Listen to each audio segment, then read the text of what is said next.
12 September 1946. Ludwigsburg, Württemberg.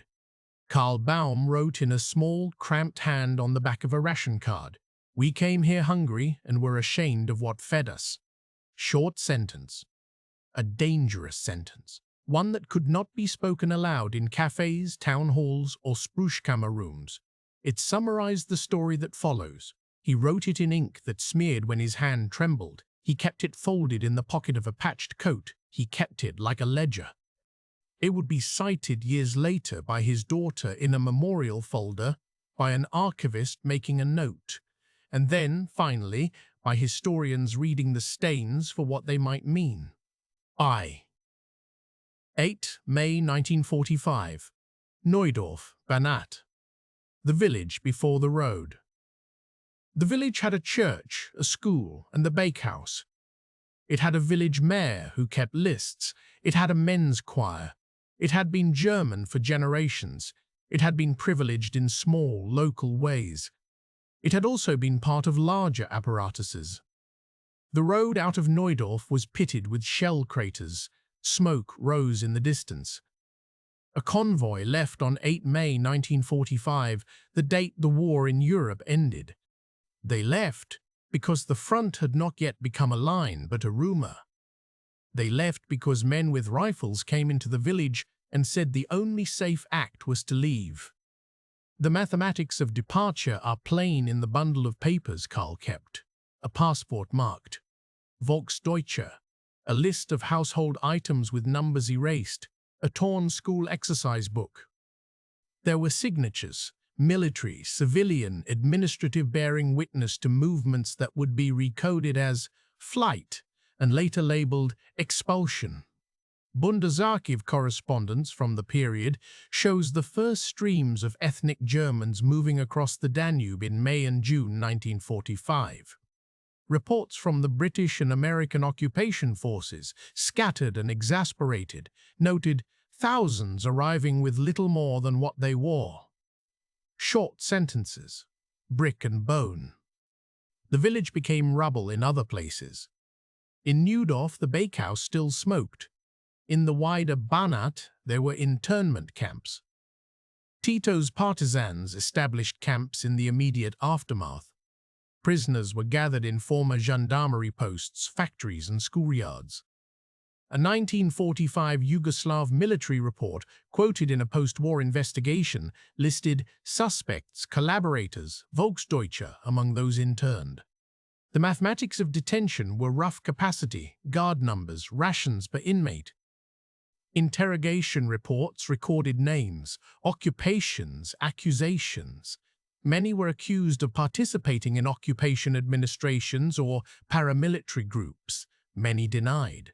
Many simply had been there when orders were issued from far-off centers. Karl's wife disappeared in November 1944. The papers contain a short military note marked Unbekannt verschollen, unknown, missing. His daughter later wrote in an oral history, "My mother walked with the other women until she did not walk back." That sentence appears in a typed testimony in a regional archive, an archive folder kept under the label Familienangelegenheiten, Banat 1944–46. The arithmetic of missing people cannot be drawn as easily as a ledger. It is a negative space in registers and in the hollow of a child's mouth when she learns last names.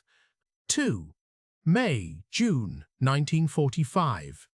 The road to Austria, the first camps. Convoys reached the borders. Some crossed into Hungary, some into Austria, some into German-occupied territory. Allied occupation maps from June 1945 show lines of movement. Karl arrived at the Austrian border with a horse and 2 sacks. He had burned the papers that linked him to party offices. He had nothing to show but a militia-issued badge and a stitched sleeve. In the camps in Lower Austria and later in Württemberg, the arithmetic of survival began. Rations were issued as grams per head. Cigarettes became currency. British military governor reports from autumn 1945 mention The proliferation of cigarettes as units of exchange. 1 cigarette equals 1 small act. The mathematics of hunger were counted in calories.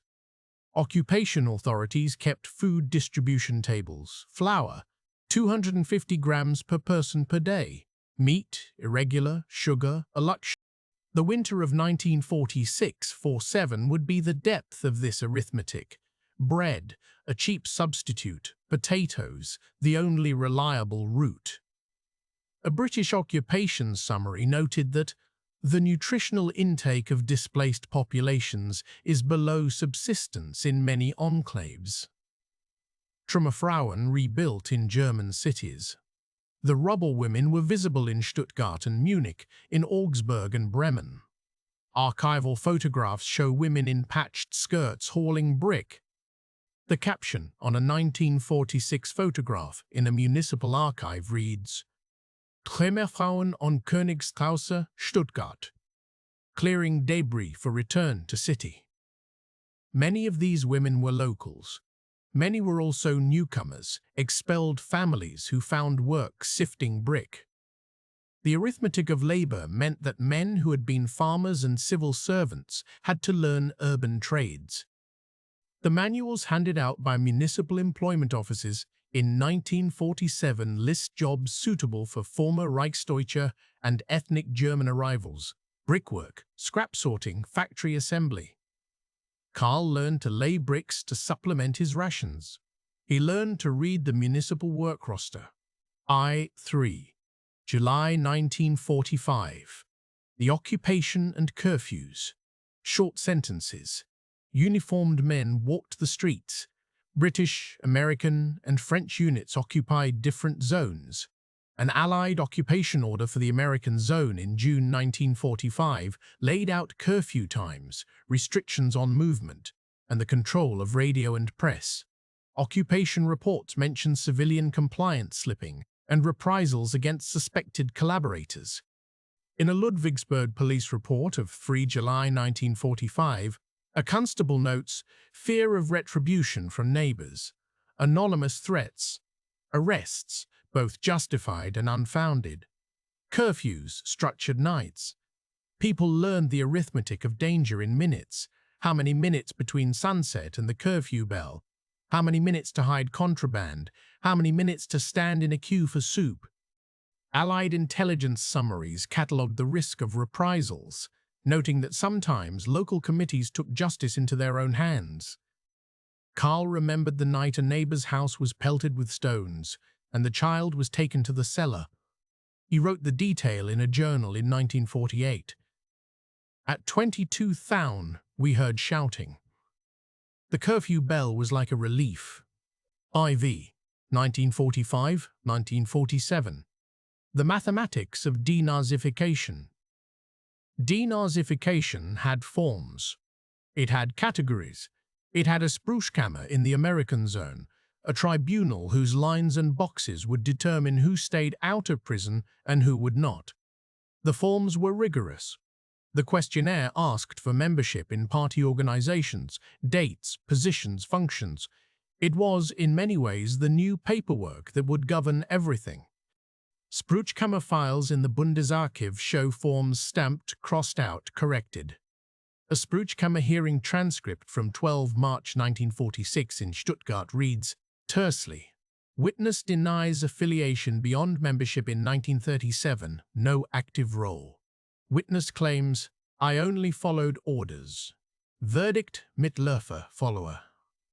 Penalty, fine, loss of voting rights for 1 year. The system had 5 broad categories: major offenders, Hauptschuldig, offenders, Belastet, lesser offenders, Minder Belastet, followers, Mitläufer, and exonerated, Entlastet. The mathematics of guilt were not moral absolutes. They were calculations. How long had one been a member? Did one carry out orders? Did one denounce? Was there documentary evidence? The Spruchkammer needed speed. The American occupation authorities, by 1947, realized that stability required administration. They wanted civil servants functioning. Occupation reports from late 1946 show a pragmatic tone.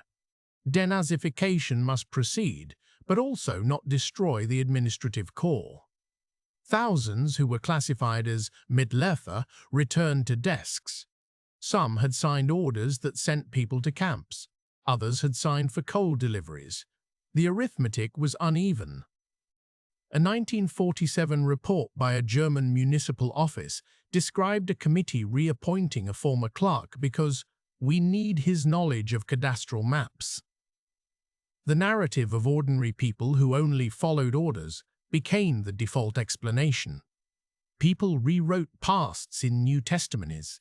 Letters to Spruchkammer officials are filled with phrases, "I was coerced, I protested, I have always loved my country but did not agree with these acts." The records are dense with erasures. Karl filled out the questionnaire. He wrote of membership in the local Volksdeutsche Selbstverwaltung and an office in the agricultural cooperative. He minimized. He admitted to no violence. A Spruchkammer transcript lists his name under Minderbelastet. He paid a fine. He got back his right to work. He returned to an office in Ludwigsburg that handled refugee registration. He sat at the desk that had once been occupied by a Nazi Party functionary and stamped names on forms. A 1948 municipal roster lists him as Sachbearbeiter, Flüchtlingsangelegenheiten. He had a small salary. He had more food. The mathematics of guilt translated into the arithmetic of bureaucratic capacity. The state needed clerks. The state needed to be able to issue ration cards, to allocate accommodation, to provide schooling. Denazification slowed these administrative needs. Often, local officials wrote in occupation correspondence, "We cannot maintain this system if all trained staff are excluded." V. Autumn, 1945–1948. The expellés, millions on the move. The expulsion of ethnic Germans from Yugoslavia and other parts of Eastern Europe did not end with single convoys. It was a process of filtering, internment, negotiation, and later, forced movement. Tito's government, after the war, enacted policies that regarded Volksdeutsche as a security problem. Many Danube Swabians were interned in Yugoslav camps. Some were executed summarily in localized incidents. Many fled in fear. By late 1945 and through 1946, large groups arrived in Austria and Germany. Allied displacement reports compiled in 1946 show tens of thousands moving from Yugoslavia to the western zones of occupation. In towns like Ludwigsburg and Esslingen, the arithmetic of rooms became immediate. A small town with 12,000 inhabitants suddenly documented 4,000 new arrivals. Municipal housing registries show entries under Heimatsort, Jugoslawian. The arithmetic of shelter beds per room, blankets per family became municipal policy. A Ludwigsburg municipal report of November 1946 includes this line: "Rooms must be shared. Local families to accommodate up to 2 adults and their children each. Schools to be used as sleeping quarters at night." These are administrative sentences. They appear banal, but they measure conflict. Local Germans, often living in ruined apartments with plaster peeling, would host a family in need because there was no other legal provision. But there were tensions. A letter to the Ludwigsburg mayor from December 1946, unsigned, reads, "We gave our room to strangers and now must sleep in the cellar. They steal our coal and do not thank us." Another letter, this one from an expellee, reads, "We arrived with nothing. We stand in the line and are accused. We have lost more than roofs." Bundesarchiv migration files list southern German states as principal recipients of Danube Swabian arrivals. Many settled in Baden-Württemberg, where agricultural skills were in demand. But the arithmetic of jobs did not meet the arithmetic of bodies. Employment offices listed qualifications and then the reality: available jobs, mostly labor, mostly poorly paid. Karl's village had been a place of relative privilege. He had been a local notable. In Ludwigsburg, he found himself in a queue for work. He wrote postcards to cousins in Hungary. He received letters that were intercepted by occupation censors, then returned. The letters contained names of friends who had been taken to camps in the Baranja. The letters contained habits, what they took, what they left. His own papers included a taller list of those who made certain choices, who had collaborated for positions, who had hidden from the front. VI. Contact with victims, displaced persons and forced laborers. The presence of Jewish, displaced persons, DPs, former forced laborers, and returned prisoners of war in camps across Germany created uncomfortable proximities. Between 1945 and 1949, displaced persons camps dotted the countryside. Often they were former military barracks, former concentration camp facilities, or requisitioned schools. A 1946 Allied report on the DP problem described camps such as Feldafing, Landsberg and Fehrenwald, though the latter held many who had been exiled from the Balkans and Eastern Europe. The proximity of German civilian camps and DP camps was not always close, but in many towns the two worlds touched. Occupation records and oral histories detail moments of realization. A report in 1947 by the British Zone Police Intelligence Section notes an incident in which German children were taken on a school trip past a DP camp and a survivor told a teacher, "The ovens took my uncle." The teacher filed a note to the local education superintendent. There are quiet testimonies in the Deutsche Historisches Museum oral history collection. An elderly German woman recounts, "They brought us into the camp to clean. We saw the numbers tattooed. We did not know then." These are difficult sentences. They show how the presence of victims functioned as both mirror and silence. Denial was common. Municipal minutes from a 1948 Bavarian district council meeting show discussion of whether to include forced labor testimony in local remembrance events. The minutes read, "Proposal rejected on grounds of community cohesion." The arithmetic of memory thus became a political calculation. Commemorate the bombed cities and the expulsions, avoid the discomforting facts about what had been done in the camps and factories on which the war had depended. Many Germans in the West understood the outlines of what had occurred only gradually. Forced laborers who returned from the Soviet Union or who stayed in Germany to rebuild testified in DP camp interviews from 1946 onward. The transcripts, kept in Allied archives, later in the Bundesarchiv recorded accounts of brutality and exploitation, often naming German firms that profited. These documents circulated slowly into public knowledge. An occupation intelligence summary from June 1946 noted, "There is increasing pressure to keep public knowledge of atrocities limited, in part to avoid mass unrest, and in part to maintain functional labor pools." That sentence reveals a cold arithmetic. The economy needs workers. The polity needs peace. Truth may be considered costly. Truth may be considered costly. Karl passed a DP camp on his way to work. He saw a woman with hollow cheeks selling hand-stitched cloth. He gave her bread. He also avoided asking detailed questions. He wrote later, in a notebook, that knowing was a liability. His job required knowledge, the registration of people, the assignment of housing. His gestural kindness did not equal a confrontation with culpability. VI economics of aid, care packages, the Marshall Plan, currency reform. The contours of recovery changed with aid. Between 1945 and 1948, relief agencies from the United States and Great Britain sent food and supplies.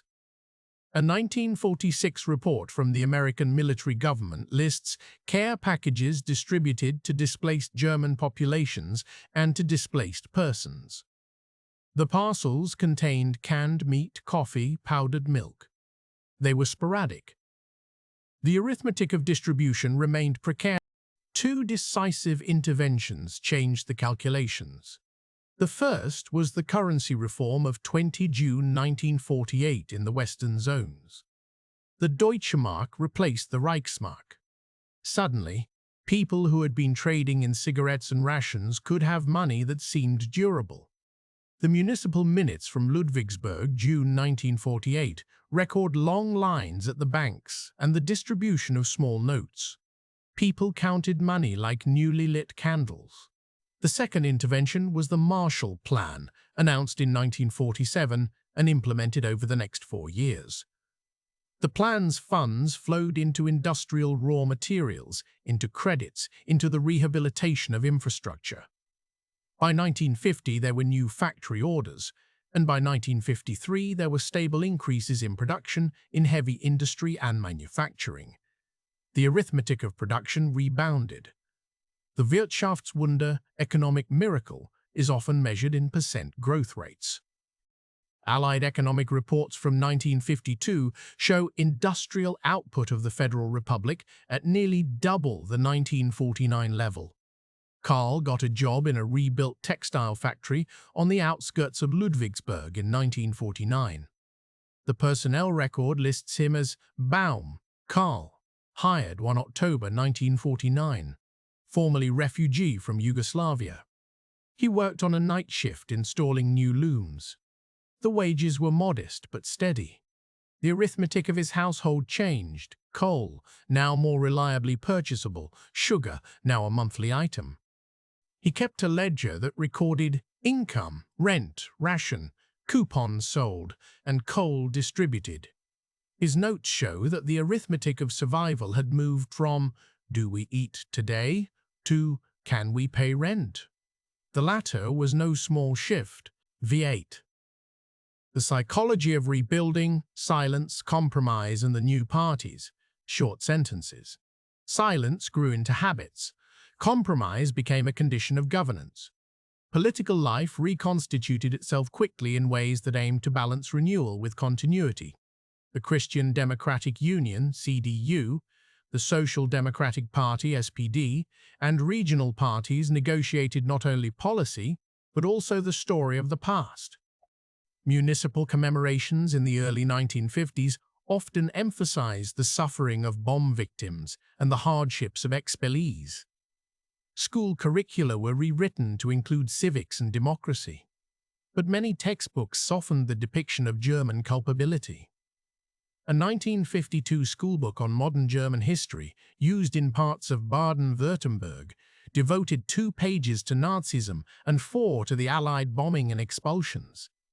Teachers' guide notes in the Bundesarchiv indicate caution, emphasize civil reconstruction and the new democratic structures. Avoid alienating students who have lost family. The arithmetic of national identity was being adjusted. The new republic needed citizens who could vote, work, and tax. It preferred a manageable past. Former National Socialists were quietly reintegrated into parties and administrations if they were useful. Bundesarchiv files on municipal appointments in 1951 show several former Minderbelastete appointed to supervisory boards and economic planning committees. The occupation reports of 1950 note that the reconstruction imperative has produced a pragmatic amnesty of sorts. The mathematics of political stability meant balancing memory with the need for function. Karl voted in the first federal elections of 1949. He registered as a member of the local voters' association. He paid his church tax. He attended an evening class in democracy taught by a British officer sent through the re-education program in 1947. He found the lectures helpful.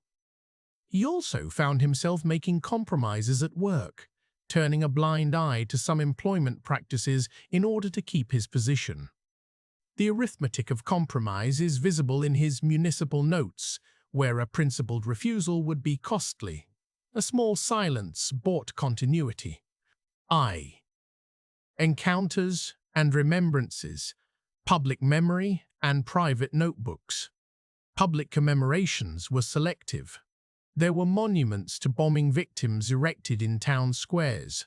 There were plaques honoring the dead in local churches. The expellees formed associations, the Landsmannschaften, that lobbied for recognition and housing. The Danube Swabian community organized cultural festivals in the 1950s, celebrating language, dance, and food. They lobbied federal authorities for compensation. Bundestag debates in the early 1950s included mentions of expellee issues and rights. The arithmetic of political interest meant that expellee demands became a national issue. But the memory of what had been done in Yugoslavia remained complicated. On the one hand, expellees recounted massacres and internments conducted by partisan forces. On the other hand, for many Germans, the knowledge that some local people had assisted in roundups or that breweries, farms, or companies in occupied territories had used forced labor remained inconvenient. The result was a split memory, victims of expulsion on one side and a muted record of complicity in forced labor and persecution on the other. Karl attended a local commemoration in 1954 for the displaced and bombed. The mayor gave a speech about rebuilding and forgiveness. The local newspaper ran a headline, "We remember our dead." In his notebook, Karl wrote instead, "They remember the dead. They do not ask who killed them or why some of us killed. Not all, but some." He underlined the sentence. He then folded the page and left it in the inner pocket of his coat. X. The arithmetic of justice and the Cold War. International geopolitics reshaped calculations. The emerging Cold War reframed West Germany as a strategic bulwark. The Western powers prioritized integration over prolonged trials. Allied intelligence summaries from 1949-51 express irritation at the slow pace of trials, but also a pragmatic interest in a functioning West German state. The Nuremberg processes had set some precedents, but many lower-level trials were closed. The mathematics of justice in the new global order included cost-benefit calculations about stability versus moral reckoning. In the 1950s, the Federal Republic and Yugoslavia had different trajectories. Tito's split from Stalin in 1948 made Yugoslavia a different kind of state from other satellite regimes. Diplomatic passages between Belgrade and Bonn in the 1950s discussed property claims, refugee status, and the return of cultural objects. For Danube Swabians, these international negotiations had little immediate bearing. Their claims were local runes, jobs, pensions. Karl's files show a claim lodged in 1953 for property left behind in Banat. The claim was declined on the grounds of lack of documentation and Yugoslav law. Karl appealed. The appeal languished. In the meantime, his children grew up in German schools, speaking dialects that leaned towards Swabian rather than the old village German. The arithmetic of belonging shifted generationally. XI. Personal stories, testimonies, letters, interrogations. The archive is full of small voices. A letter from 1946 from a woman named Anna to her brother in Munich reads, "We sleep 3 in one bed. The child coughs at night. The British soldier gave us sugar. I miss the plum trees." An interrogation report from 1945 lists a man accused of informing on neighbors to secure a tenancy. The report is short, name withheld. Confession of denunciation under pressure. Sentence: none. Reinstated as farm manager in 1947. An oral history interview recorded in 1979 at the Deutsches Historisches Museum has an elderly man, former Danube Swabian, saying, "We had houses and then we had boxes. The boxes were our lives. They fit on cattle cars." These personal artifacts create a mosaic. They show care, cruelty, opportunism, and fear. They show how the arithmetic of small acts, who took a loaf, who took a paper, who testified, added up into larger patterns. A family that included a former SS man and a wife who sheltered a neighbor eventually migrated to Bavaria and lived on a garden plot. Their grandchildren speak today of German identity as layered, local, national, European. 12. The workplace and the new order. Karl's job in the 1950s. Karl's re-entry into paid work was the axis of his reinvention. The textile factory where he worked was rebuilt using Marshall Plan machinery purchased under a credit arrangement for small enterprises. Personnel lists show an incremental filling of positions. A factory memo from January 1952 reads, "Night shift personnel increased to meet orders from Stuttgart Textile Co. Safety and training sessions mandatory." Karl passed the safety session. He showed up for work. He learned the name of a new foreman who had been an engineer in Mannheim before the war. The foreman had a record in the Spushkammer files as Mitläufer. He wore a gold watch and kept his hands clean. Karl's civic role expanded. He was chair of a small refugee aid committee in 1953 that distributed clothing donations. He filled out forms for social assistance. He argued sometimes for the inclusion of certain families. He also avoided certain questions about his village roles in the late 1930s, about how some police lists had facilitated deportations in the Banat. His avoidance was not denial so much as a preference. The arithmetic of upward mobility was cautious. Karl bought a bicycle in 1953. He bought his first new suit in 1955. His ledger shows a steady increase in savings after 1951. His ledger also notes church donations and payments for the children's schooling. The arithmetic of rebuilding can be expressed as an equation: wages plus aid plus comradely exchange minus taxes equals security. The numbers were not dramatic, but they were enough to buy a small measure of dignity. 2. Education, curricula, and simplified narratives. Schoolbooks configured new generations' understanding of the past. A 1954 primary school reader allocates chapters to Our Town, Our Work, and The War. The War chapter concentrates on the heroism of resistance, the destruction of cities, and the suffering of children. There is a paragraph on errors and crimes without names. The teacher's notes recommended local projects: plant a tree for peace, attend the Memorial Day. Bundesarchiv education files showed debates among educators and occupation officials, how to teach youth about Nazism without fostering guilt in children who had been victims of bombing and expulsion. At home, families sanitized tough stories. Among Danube Swabian households, memory practices retained folk songs and recipes.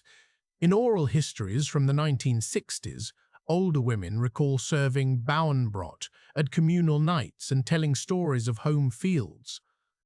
These tales rarely included the experiences of forced laborers from Poland or the Soviet Union who had worked on the large estates during the wartime period. The arithmetic of family memory often made room for pride and pain, but not for perpetration. Karl enrolled his children in public schools. He insisted on good marks. He also urged them to learn trades. He spoke in the dialect of two worlds, the old home and the new industrial town. At home, he kept a small shrine, photographs of the village, the bakery, a passport stub, objects that signaled continuity. Siv. The slow arrival of truth, trials, archives, and debates. In the 1960s and 1970s, public debate reopened. The Frankfurt-Auschwitz trials, 1963-65, forced national conversations. Newspapers, documentaries, and university seminars introduced evidence and testimony into the public sphere. The arithmetic of revelation began to weigh on local communities. Regional archives released documents. Bundesarchiv collections were made more accessible. For many Danube Swabian communities, the timing was complex. By the 1960s, Many had been citizens of Germany for 2 decades. They had jobs, pensions, and families. Yet the post-war questions, who had done what, who had profited, who had suffered, resurfaced. Documents from Yugoslav archives released later described events in the Banat that implicated local administrators, though not always with clear chains of responsibility. The police files, once hidden, could be read and cross-referenced with Sprüchkammer records. Karl read some of the reports. He read court transcripts from trials in Yugoslavia transmitted in the press. He watched television documentaries that showed footage of camps and narrated the fate of forced laborers. He wrote in his notebook, "They show the ash and say it's proof. We say no. We had bread. There is still the smell of smoke in my hands." XV. The arithmetic of silence and the politics of memorialization. As Germany prospered in the 1950s and beyond, the politics of memory crystallized. Memorials were erected for the expellés. Organizations lobbied for recognition and cultural centers. At the same time, memorials for victims of the Holocaust were fewer in towns like Ludwigsburg until later years. Municipal minutes from the late 1960s record the application for a small plaque commemorating forced laborers denied on a procedural technicality, with officials advising, "Let us not reopen wounds." The arithmetic of what to remember and how to remember rested on power and convenience. Town budgets, ceremonial calendars, and political interests shaped public memory. The result was a landscape of commemorations that stressed loss and suffering in ways that often stopped short of detailing responsibility. This was not simply avoidance. It was also the result of legal uncertainties, a lack of documentation, and the desire for national recovery. But the consequence was that many Germans who had been both victims and participants found themselves living in a society that preferred a simplified account of the past. XVIX. Later reflections, Karl, a notebook, and the last page. Karl continued to work into the early 1960s. He retired with a small pension in 1965. He moved into a modest flat in a social housing block built on cleared rubble. He kept the small collection of papers that had accompanied him, his passport, the Sprüchkammer verdict, employment rosters, letters from his daughter. He began in the late 1960s to write more deliberately. On 12 May 1969, he opened a new small notebook. The first page bears the date. The entry is brief.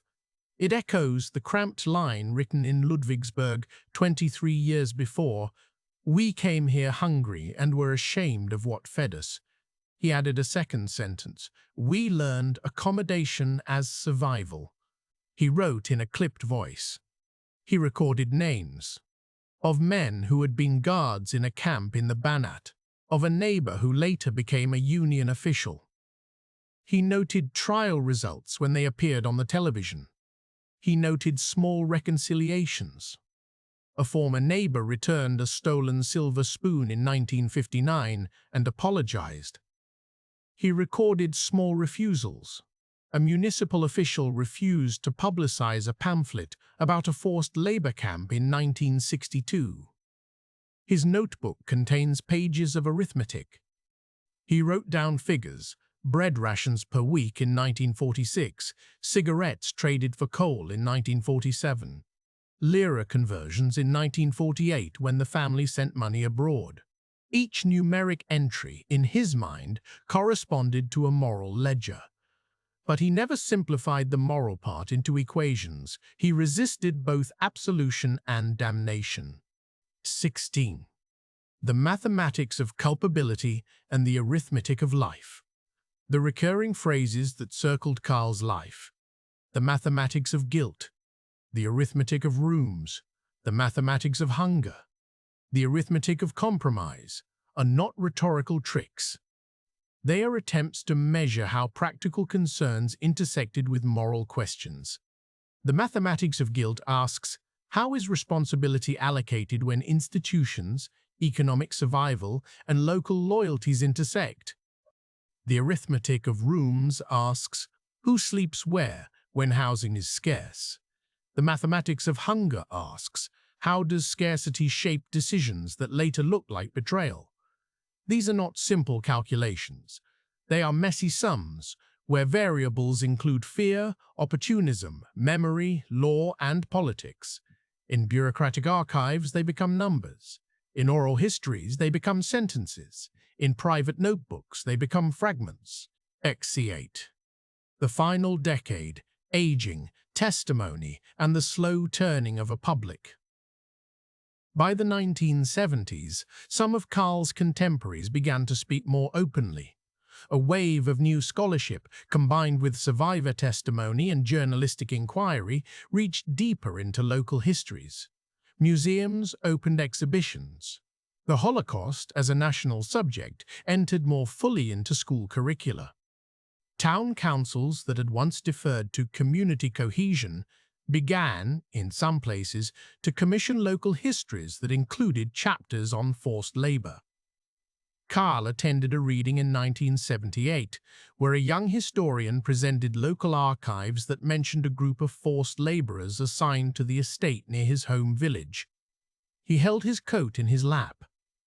After the reading, an elderly woman stood and demanded that the historian tell